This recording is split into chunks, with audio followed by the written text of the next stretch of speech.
All India radio के विदेश प्रसारण प्रभाग की हिंदी सेवा का ये है सोशल मीडिया कार्यक्रम। स्वीकार कीजिए नीलम मलकानिया का प्यार भरा नमस्कार। स्वागत आप सभी का।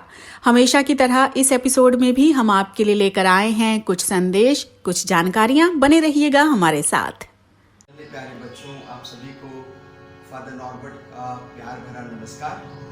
और आज आपके सामने आपके लिए सुंदर सा गीत हम मुस्कुराते हंसते गाते, तबले पर संगत दे रहे हैं राजेश जी। हम मुस्कुराते हंसते गाते, हम हैं नन्हे नन्हे फूल। हम मुस्कुराते हंसते गाते, हम हैं नन्हे नन्हे फूल। हमसे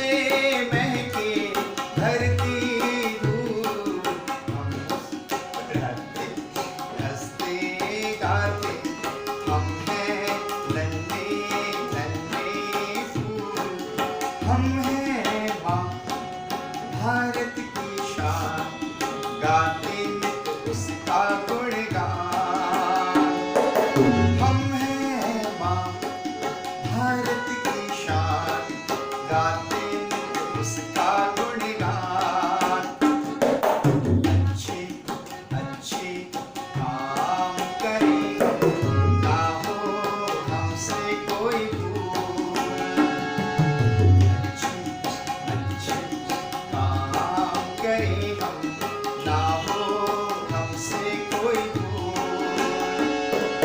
हमसे महके धरती दूर, हम मुस्कुराते हंसते गाते, हम हैं नन्हे नन्हे फूल। हम हैं नवयुग के वरदान, हमसे बड़े देश का मान। हम हैं नवयुग के वरदान, हमसे बड़े देश का मान। बापू ने सिखलाया हमको, नहीं उगाए कोई शूर। हमसे महके धरती दूर, हम मुस्कुराते हंसते गाते, हम हैं नन्हे नन्हे फूल। हम मुस्कुराते हंसते गाते, हम हैं नन्हे नन्हे फूल। हम हैं नन्हे नन्हे फूल। हम हैं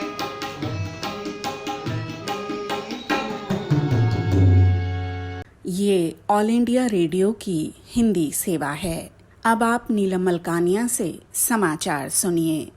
भारत में कोविड-19 से 2,95,881 मरीज ठीक हो चुके हैं।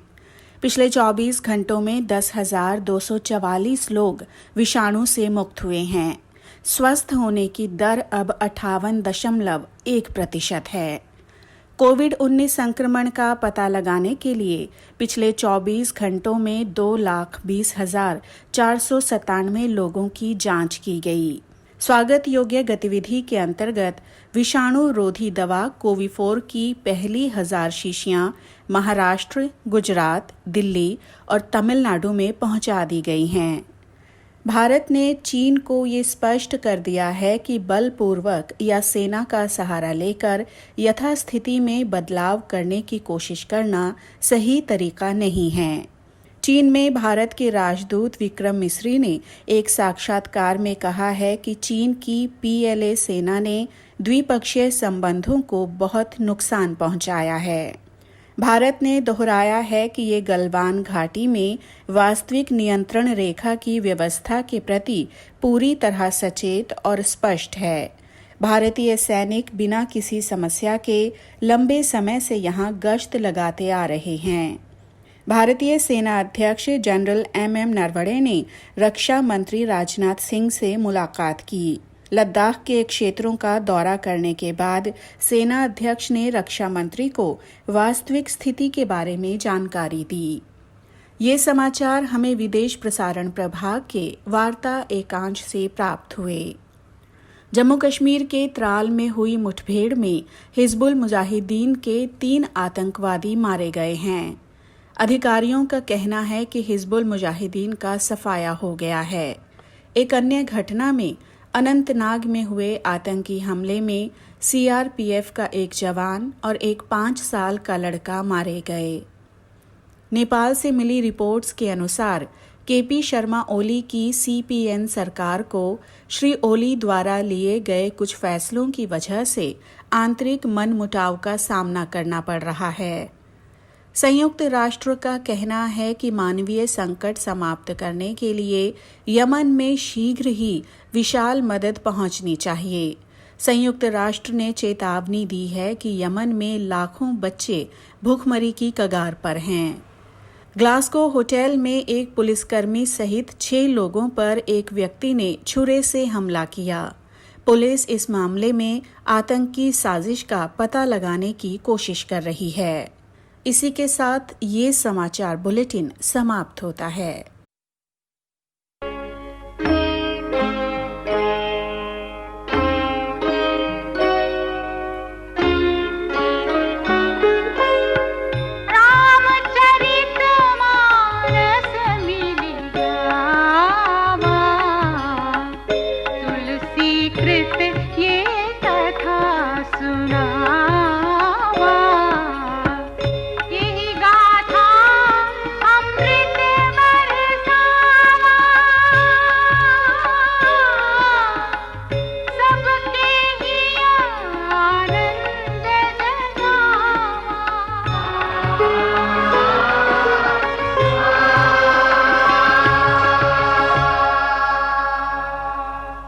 श्री रामचरितमानस की रचना प्रक्रिया में गोस्वामी तुलसीदास ने मानस रूपी एक अद्भुत रूपक की कल्पना की है।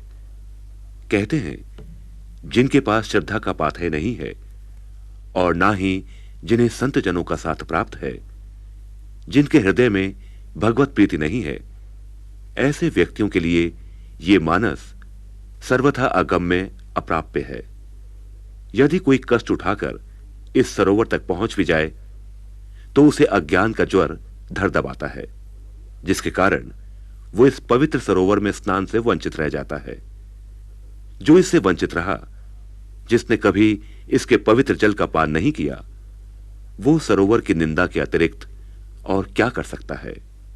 लेकिन जिन पर प्रभु की अनुकंपा है, उन्हें यह व्याधि नहीं छू पाती। वे दैहिक, दैविक तथा भौतिक तापों में भी नहीं जलते। इस पवित्र सरोवर से राम कथा रूपी कविता निकली है। इस कविता रूपी नदी में प्रभु का यश रूपी जल प्रवाहित होता है। इस कीर्ति नदी का नाम है सरयू, जो सबके लिए सर्वदा मंगल कारिणी है। वेदमत और लोकमत इसके 2 किनारे हैं।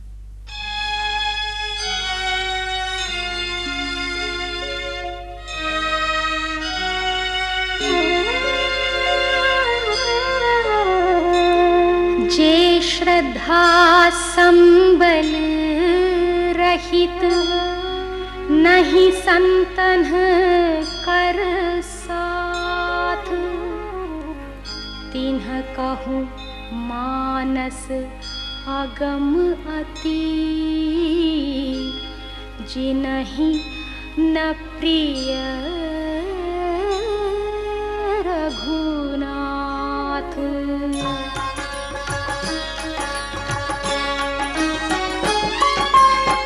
जो करी कष्ट जाए पुनि कोई, जात ही नींद जुड़ाई होई। जड़ता जाड़ विषमुर लागा, गयहु न मजन पाव अभागा।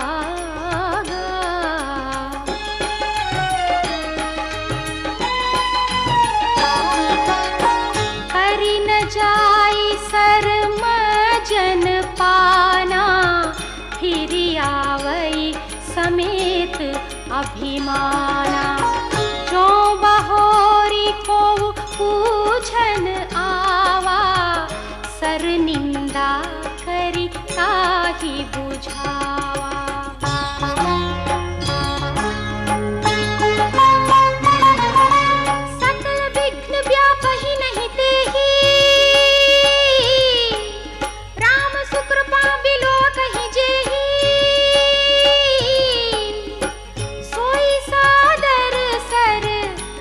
मज्जन करई महाघोर त्रयताप न जरई।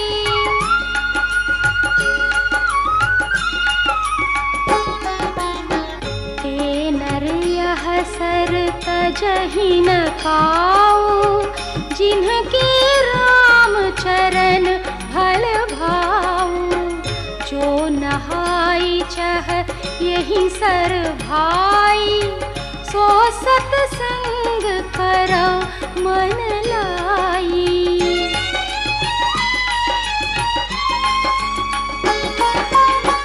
अस मानस मानस चख चाही, भई कवि बुद्धि विमल अवगाही।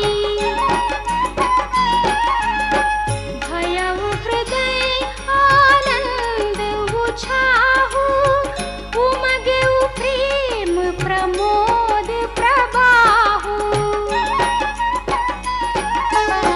चली सुभग कविता सरिता सो, राम विमल जस जल भरिता सो। सरजू नाम सुमंगल मूला, लोक वेद मत मंजुल फूला।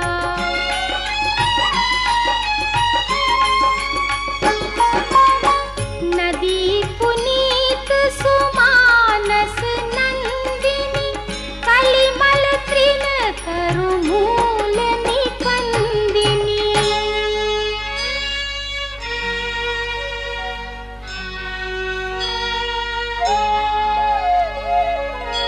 श्रोता त्रिविध समाजपुर,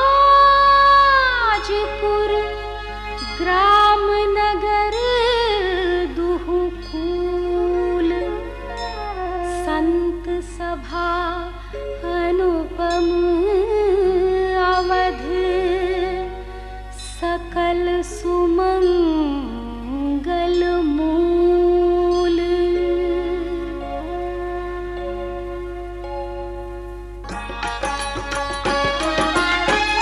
राम भगति सुर सरितहि जाई, मिली सुकीरति सरजु सुहाई।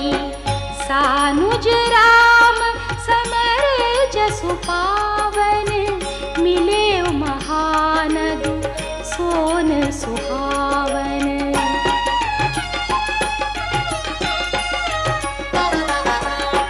जुग बिच भगति देव धुनि धारा, सोहति सहित सुबिरति विचारा। त्रिविध ताप त्रासक मुहानी, राम स्वरूप सिंधु समुहानी। मानस मूल मिली सुर सरिही, सुनत सुजन मन पावन करिही। बिच बिच कथा विचित्र विभागा, जनु सरि तीर तीर बन बागा।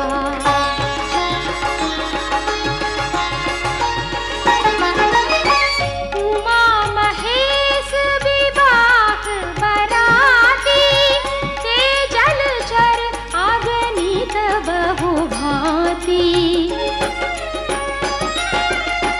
रघुबर जनम आनंद बधाई, भंवर तरंग मनोहर ताई।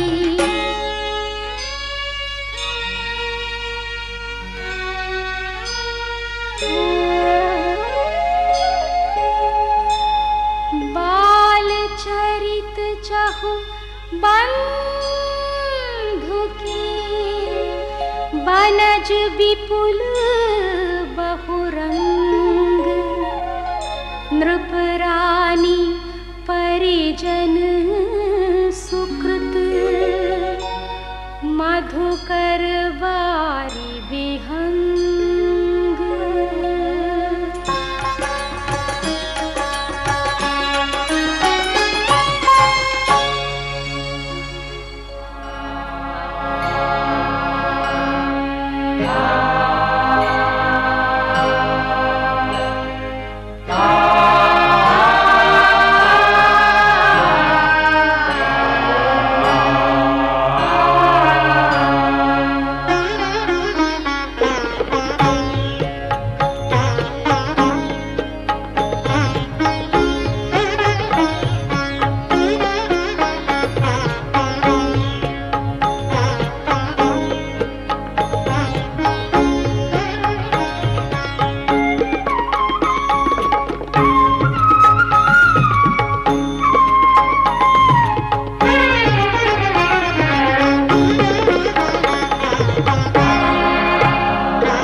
राष्ट्रीय पुस्तक न्यास के सौजन्य से हम आपके लिए लेकर आए हैं रोचक कहानियाँ।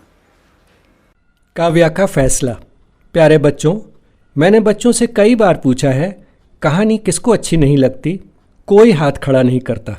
कहानी सबको अच्छी लगती है, बच्चों को भी, बड़ों को भी। मुझे भी अच्छी लगती है। मेरा नाम है रमेश बिजलानी। आप मुझे रमेश भैया बुला सकते हैं। मैं पिछले 14 वर्ष से श्री अरविंद आश्रम दिल्ली शाखा में रहता हूँ। मैं जो कहानी आपको सुनाने जा रहा हूँ वह मेरी एक पुस्तक पर आधारित है। पुस्तक का नाम है काव्या का फैसला। यह पुस्तक नेशनल बुक ट्रस्ट इंडिया ने सन 2015 में प्रकाशित की थी। हाँ, तो कहानी का शीर्षक है काव्या का फैसला। काव्या लगभग 10 साल की लड़की है। क्या फैसला किया है उसने? उसने फैसला किया है कि अच्छा इंसान बनेगी। फैसला तो कर लिया। अब देखते हैं काव्या को, अच्छे इंसान को जो करना चाहिए उसे करने के लिए कैसी कठिन परीक्षा से गुजरना पड़ता है। काव्या की क्लास में एक लड़की थी जिसका नाम था आद्या। एक दिन आद्या बालों में एक बहुत सुंदर क्लिप लगाकर आई। क्लिप तितली की तरह दिखता था। काव्या को वह क्लिप बहुत अच्छा लगा और उसका बहुत मन कर रहा था कि उसके पास भी वैसा ही क्लिप हो। जब स्कूल की छुट्टी हुई तो ऐसा हुआ कि आद्या और काव्या सबसे बाद में क्लास से बाहर निकले। आद्या के बाहर निकलते समय क्लिप उसके बालों से फिसलकर नीचे गिर गया। आद्या को उसका पता नहीं चला, लेकिन काव्या उसके पीछे चल रही थी, सो उसने देख लिया। काव्या ने क्लिप उठा लिया और आद्या को आवाज़ देने ही लगी थी, लेकिन इतने में उसका दिल बदल गया। काव्या ने अपनी चाल धीमी कर ली और चुपके से क्लिप अपने बस्ते में डाल दिया और फिर उसने ऐसा मुंह बना लिया जैसे कुछ हुआ ही न हो। आद्या और काव्या एक ही बस में घर जाती थी। बस में काव्या को घबराहट महसूस होने लगी। उसको पता था कि घबराहट इसलिए हो रही है क्योंकि उसने आद्या का क्लिप चुरा लिया था। उसके बाद उसके मन में विचारों की एक लड़ी लग गई। मुझे आद्या को बता देना चाहिए कि उसका क्लिप गिर गया था और क्लिप उसे दे देना चाहिए, पर क्लिप मुझे इतना पसंद है। मैंने आद्या का क्लिप चुराया है। चोरी करना पाप है। मैंने क्लिप चुराया नहीं है, उसने क्लिप गिरा दिया था। क्लिप गिर भी गया था तो मैं उसे बता तो सकती थी। मैं क्यों बताऊं? मेरी ड्यूटी लगती है क्या? उसको मैंने बताया नहीं तो कम से कम क्लिप जहां गिरा था वहां छोड़ तो सकती थी। यदि मैं क्लिप वहीं छोड़ देती तो उसे कोई और उठा लेता। अगर आद्या का क्लिप खोना ही था तो किसी और को क्यों मिले? इससे अच्छा मैं ही क्यों न ले लूं? आद्या इतनी लापरवाह है। उसे अपनी चीज़ों का ध्यान रखना चाहिए। एक क्लिप गुम होगा तो उसको आगे के लिए सबक मिलेगा। आद्या क्लिप वापस पाकर कितनी खुश होगी, मैं उसको खुश कर देती हूँ। पर क्लिप इतना सुंदर है, मुझे तो एक क्लिप चाहिए। अगर मैं उसको क्लिप अब वापस करूँगी तो वह सोचेगी मैं चोर हूँ।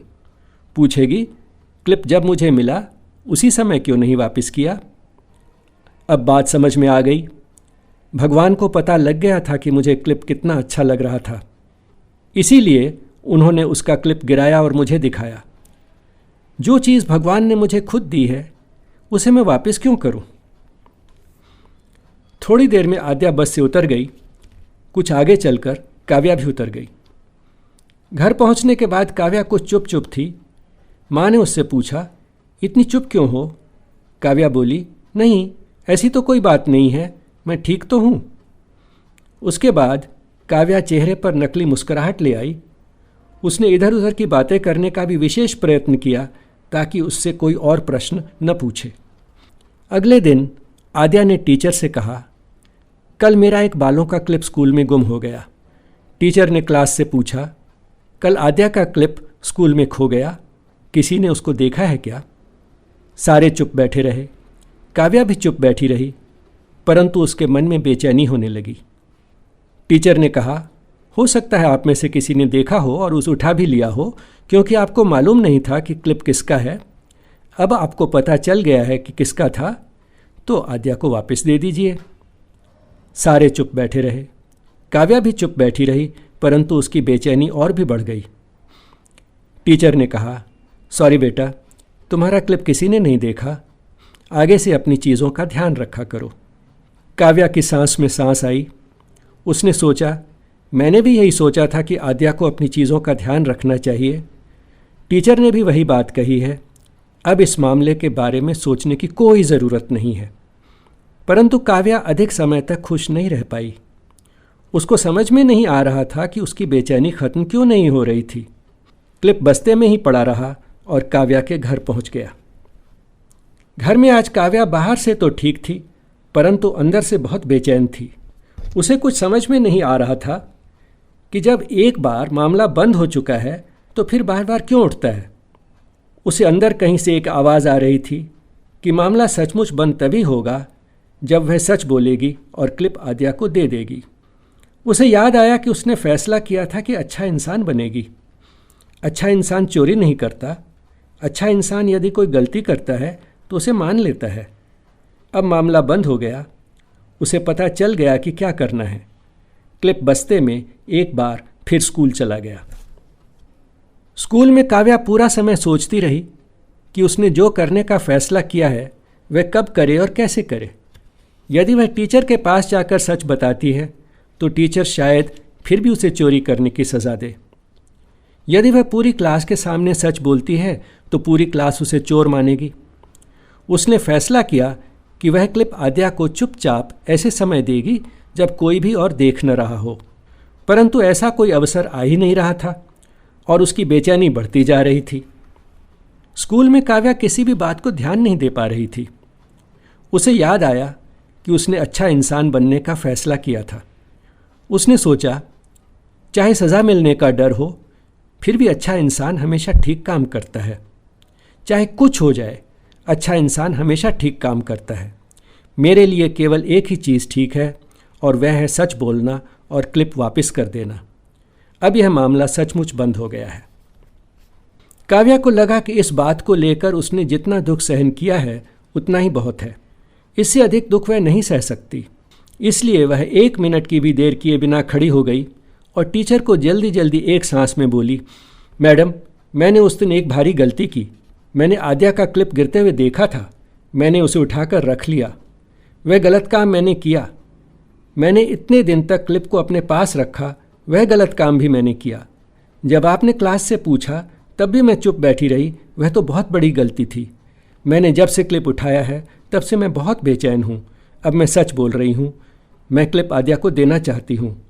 मैंने जो भी गलतियाँ की हैं उन सब के लिए आप मुझे जो चाहें सज़ा दीजिए। अब काव्या रो रही थी और रोते रोते उसने बस्ते में हाथ डालकर क्लिप निकाला। क्लिप निकालकर वह आद्या की ओर मुड़ी। कुछ क्षणों के लिए जो बहुत लंबे लगने लगे, क्लास में घोर सन्नाटा छा गया। टीचर ने प्यार से काव्या पर हाथ रखकर कहा, साफ नज़र आ रहा है कि तुमने जो गलतियां की हैं उनके कारण तुमने कितना दुख सहा है। वही तुम्हारी सज़ा है। मैं तुम्हें और कोई सज़ा नहीं दूंगी। अब सच बताने के बाद तुम्हें कैसा लग रहा है? काव्या ने कहा, मुझे ऐसा लग रहा है जैसे मेरे सिर से एक भारी बोझ उतर गया। टीचर ने कहा, वही सच बोलने के लिए तुम्हारा इनाम है। मैं तुम्हें उसके लिए कोई और इनाम भी नहीं दूंगी। टीचर ने प्यार से मुस्कुराते हुए कहा। जब काव्या आद्या की ओर मुड़ी, आद्या ने क्लिप लेने के लिए हाथ नहीं बढ़ाया। आद्या बोली, तुम्हें क्लिप इतना अच्छा लगता है तो रख लो। क्या मैं सहेली को एक छोटा सा क्लिप भी नहीं दे सकती? मुझे चाहिए होगा तो मैं जाकर दूसरा ले लूँगी। पूरी क्लास में चैन की एक लहर दौड़ गई। क्लास का वातावरण आनंद से भर गया। सारे बच्चे खुशी की तालियां बजाने लगे। बच्चों, कैसी लगी आपको काव्या की कहानी? आइए अब सुनते हैं सामयिक वार्ता। विषय है मजबूत भारत LAC पर चीन के उकसावे का विरोध कर रहा है। आलेख डॉक्टर MS प्रतिभा का है। वाचक हैं मनोज कुमार चौधरी। विगत दशकों में भारत चीन सीमा पर चीन अपनी सैन्य मूलभूत सुविधाओं को सशक्त करता रहा है। दूसरी ओर भारत ने सीमा के भारतीय पक्ष पर अपनी मूलभूत सुविधाओं में सुधार करना बहुत देर से शुरू किया। भारत के इस कार्य में गति 2014 के बाद आई है। अपनी सीमा परियोजना के हिस्से के रूप में भारतीय पक्ष ने अब तक 1000 किलोमीटर की सड़क के निर्माण कार्य को संपन्न किया है। भारत चीन सीमा परियोजना के 3 चरण हैं और भारत परियोजना के पहले चरण को पूरा करने के निकट है। भारतीय मूलभूत सुविधाओं के निर्माण ने चीन को सशंकित बनाया है। चूंकि भारत सीमा पर अपनी मूलभूत सुविधाओं के निर्माण कार्य को आगे बढ़ा रहा है, LAC पर इसकी गश्ती क्षमता में बहुत अधिक वृद्धि हुई है, जो चीन को चिढ़ाने के लिए पर्याप्त है। परिणाम स्वरूप सीमा की स्थिति तनावपूर्ण हो चुकी है। पहला गतिरोध 5 मई 2020 को उत्पन्न हुआ, जब लद्दाख के पैंगोंग त्सो और उत्तर सिक्किम के नाकुला में भारतीय तथा चीनी सैनिकों के बीच हाथापाई हुई। दोनों पक्ष के सैनिक घायल हुए। बहरहाल चीन ने LAC के निकट सैनिकों की शक्ति को बढ़ाना शुरू किया तथा गलवान घाटी, डेमचोक और दौलत बेग ओल्डी समेत कई स्थानों पर इसकी आक्रामकता दिखी। पेइचिंग की गतिविधियों से निपटने के लिए भारतीय सैनिक गतिशील हो गए। गलवान घाटी में भी चीनियों ने भारत के सड़क निर्माण पर आपत्ति जताई। भारत की गतिविधियों की निगरानी करने के लिए चीनी निगरानी चौकियों के निर्माण के कारण हाल का गतिरोध बना और बाद में विवाद हुआ। 6 जून 2020 को लेह के 14 कोर के भारतीय commander lieutenant general Harinder Singh तथा दक्षिण शिनजियांग सैनिक क्षेत्र के कमांडर चीन के मेजर जनरल लियू लिन के बीच कोर कमांडर स्तर की वार्ता हुई, जिसका परिणाम डिसएंगेज के निर्णय के रूप में सामने आया। बहरहाल वादे के अनुसार डिसएंगेजमेंट की प्रक्रिया की पुष्टि करने में भारतीय पक्ष ने देखा कि चीन ने दोनों देशों के बीच हुए समझौते पर अमल नहीं किया। इसका दुष्परिणाम ये हुआ कि दोनों देशों के सैनिकों के बीच झड़प हुई।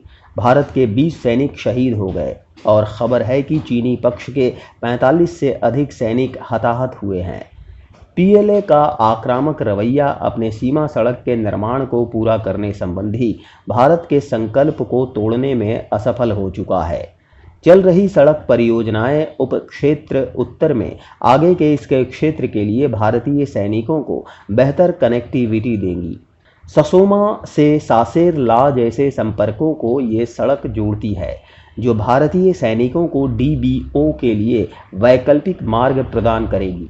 भारत 2019 में अपनी दरबुक श्योक DBO सड़क के कार्य को पहले ही समाप्त कर चुका है और चीनी उकसावे के बावजूद 15 जून की झड़प के तुरंत बाद भारत ने गलवान घाटी पर एक रणनीतिक पुल के निर्माण कार्य को पूरा किया। ये पुल LAC तक भारत के सैनिकों की पहुंच को दुरुस्त करेगा तथा सेना और युद्धक वाहनों की सुचारू आवाजाही में वृद्धि करेगा। दोनों पक्षों के सैनिकों की तैनाती में वृद्धि के कारण वर्तमान स्थिति तनावपूर्ण बनी हुई है। ऐसा लगता है कि चीनी पक्ष से हाल ही में मई तथा जून में बनाई गई चौकियों की आपूर्तियों को बनाए रखने के लिए वाहनों की संख्या में वृद्धि हुई है। दूसरी ओर भारत के सैनिक सीमा के निकट आ रहे हैं और LAC के निकट 32 सड़कों के निर्माण कार्य में भी तेजी ला रहे हैं। हाल ही में 24 जून को हस्ताक्षरित वेरीफिएबल डिसएंगेजमेंट समझौते का चीन द्वारा पालन किए जाने तक मौजूदा भारत चीन गतिरोध के जारी रहने की आशा की जा रही है। कार्यक्रम आपको कैसा लगा हमें जरूर बताइएगा esth.radiomail@gmail.com पर। अपना ध्यान रखिए, अपने परिवार का ध्यान रखिए। अगले अंक में हम फिर हाजिर होंगे। अब मुझे यानी नीलम मलकानिया को दीजिए इजाजत। नमस्कार।